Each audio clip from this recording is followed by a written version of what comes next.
Congressman Thad McCotter. Congressman, welcome to the program.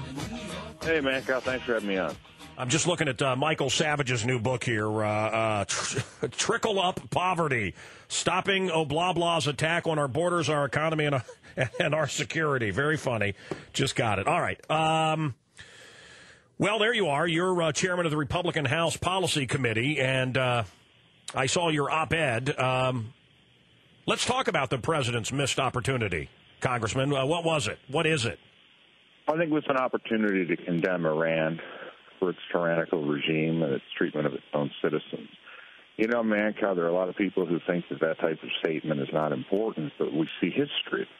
When Ronald Reagan called the Soviet Union an evil empire, Natan Sharansky, who was in the Gulag, said the word got back to the prisoners, and they were tapping against the walls to let each other know that it was the beginning of the end of the Soviet Union because the truth had been told. It was the beginning of a freedom revolution. It inspired them. And I think this generation of Iranians who are fighting for their freedom, who are being oppressed by their own regime, who are being tortured and imprisoned for simply wanting to be free and have the God-given rights that we all do, they need to have that type of inspiration. And when you look at what happened afterwards, when Ahmadinejad got up there to accuse the United States of being complicit in 9/11, I think that what you're seeing is a missed opportunity, and it's also a responsibility. How can, you know, this guy, and of course, the UN and everybody would have been furious, and then I would have said, well, the UN can leave New York. I think it's a useless waste of time, the money we spend on this organization. But, you know, look, it's kind of one of those drunken games, Thad, you know. God, if you could go back and this is when I was younger. You know, I know it's stupid, and you're going to think I'm stupid here, but we've all thought these things. If you could go back in a time machine and get Hitler, you know, if you could stop Charles Manson, I mean, would you kill him? He hasn't done anything yet. These people say what they're going to do. They said what they were going to do on 9/11. They're not like our presidents, you know, that tell us whatever we want to hear every 4 years and then don't do it. These people actually do what they say they're going to do. Hitler said what he was going to do in Mein Kampf. Mahmoud Ahmadinejad says he's going to set off a nuke and bring about this Muslim apocalypse. My God, this maniac will really use a nuke.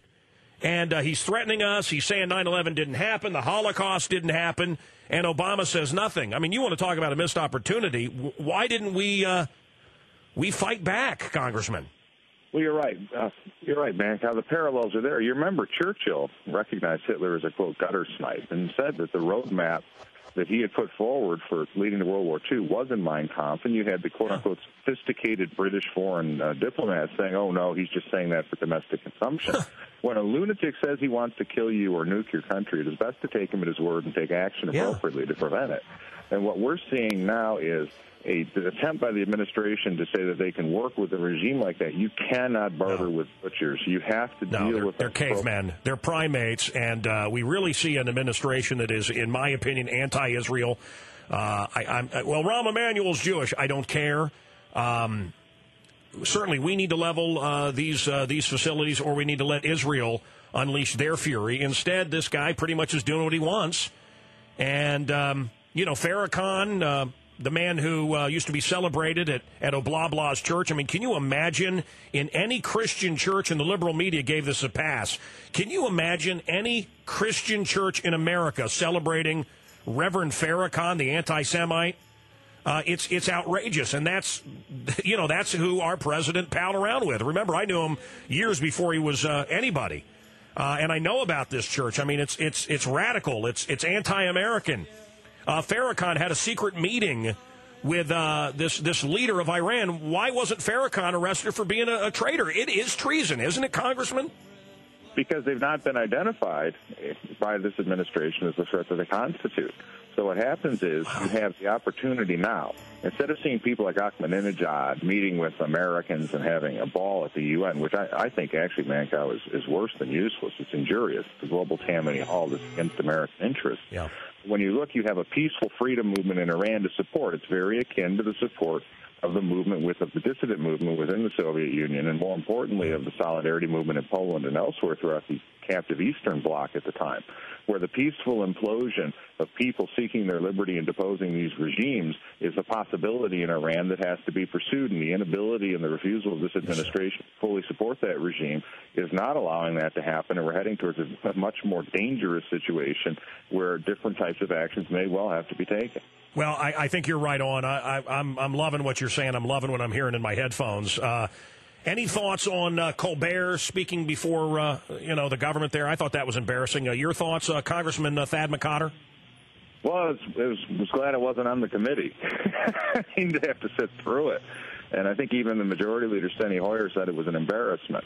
And I think that the Democratic majority should really think twice about who they invite in. Entertainment's one thing, as you know know. Do it when we're not paying the bill. Do it when our economy's not broken. Do it when we don't have Iran nuking up. Then it can be fun and games. Should we blast Iran, sir, or should we allow Israel immediately to blast them? We know what they're going to do. Isn't it time to wake up and we've given them every opportunity? Isn't it time to start bombing? Congressman, your thoughts? Israel's a sovereign democracy that has autonomy of action, and I don't think any country has a veto over what they're going to do.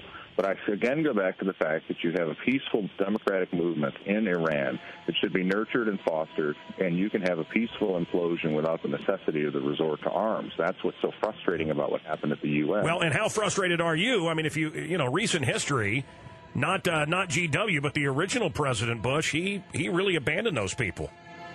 I mean, they've risen up several times. I think many of the rank and file in Iran are good people, and they have these crazy religious Muslim leaders that want to bring about the Muslim apocalypse. Congressman, thank you.